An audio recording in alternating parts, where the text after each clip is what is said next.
قرآن مجید میں اللہ تعالیٰ فرماتا ہے وَمَا نَقَمُوا مِنْهُمْ إِلَّا أَن يُؤْمِنُوا بِاللَّهِ عزیز الحمید، اور ان لوگوں کے ساتھ بہت برا سلوک کیا جائے گا، ظلم و زیادتی کی جائے گی، مار دیا جائے گا. کیوں؟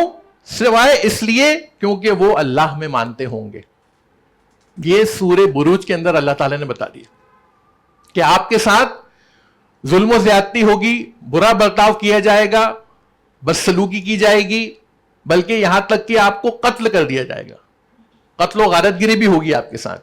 کس بنیاد پر؟ کیونکہ آپ اللہ میں مانتے ہیں. یہ جو لوگ اللہ میں مانتے ہیں اسی بنیاد کے اوپر آپ کے ساتھ جو ہے پارشیلٹی ہوگی. اب جو ہمارا بلیف سسٹم ہے اس کی طرف ہم آتے ہیں. ہمارا جو بلیف سسٹم ہے وہ ماڈیفائی نہیں ہو سکتا، چینج نہیں ہو سکتا. اور ویسٹ کو ماڈریٹ لبرل مسلم جو ہے وہ پسند ہے. ماڈریٹ مسلم سمجھتے ہیں آپ؟ ماڈریٹ مسلم وہ ہوتا ہے جو کبھی کبھی پی بھی لیتا ہے، سمجھ رہے ہیں؟ سم ٹائمز ہی ڈرنکس. ماڈریٹ مسلم وہ ہوتا ہے جس کو اگر کہیں ٹیبل پہ سور کا گوشت ہے تو اسے کوئی پرابلم نہیں ہے، اس سے چلے گا، کوئی بات نہیں، سائڈ میں رکھا ہے نا. ماڈریٹ مسلم وہ ہے جو کبھی کبھی نماز بھی پڑھتا ہے. ہم دیکھتے ہیں ماشاءاللہ ہماری فجر کی جو صفیں ہیں رمضان میں کیا ہوتا ہے، عام طور پہ تو 1 صف یا 1.5 صف ہوتی ہیں، اور رمضان میں 10 صفیں، 12 صفیں. تو ایک تو ہوتا ہے جمعہ مسلمان اور ایک ہوتا ہے رمضانی مسلمان جو سال میں ایک بار نکلتا ہے،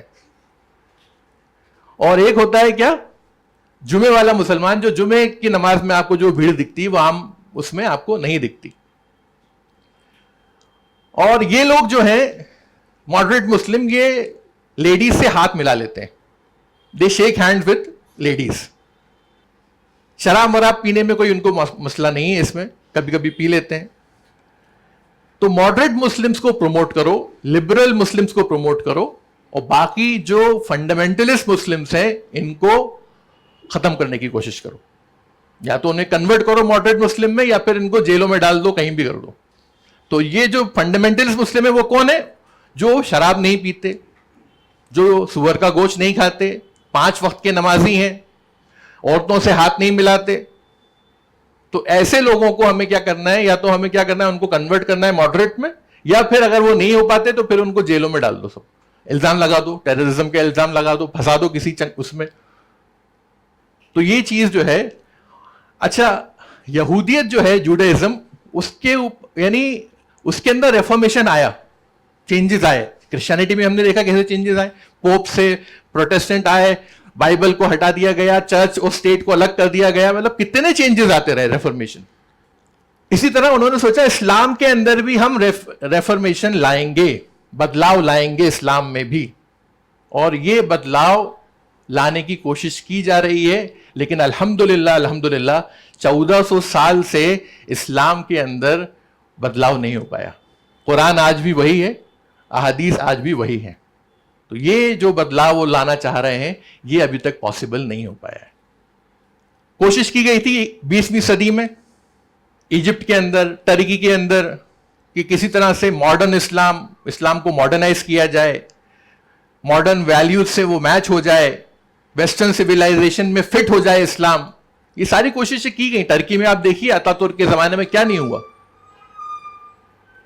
ہم ڈیٹیل میں نہیں جائیں گے، لیکن ٹرکی کی آج بھی ہم سبھیتا اور کلچر دیکھیں گے بالکل یورپ سے لگا ہوا ہے ٹرکی. تو کوشش بہت کی گئی ٹرکی کے اندر.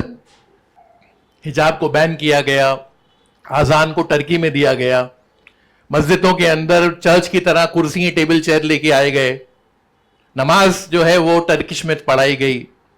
کوشش بہت کی انہوں نے. اور کئی ایریاز میں اگر آپ جائیں گے ٹرکی کے تو وہ آپ کو بالکل ویسٹرنائز دکھیں گے، لگے گا نہیں کہ آپ مسلم کنٹری میں. کئی ایریاز ایسے بھی ہیں جو آپ کو مسلم دکھیں گے، اسلامک دکھیں گے.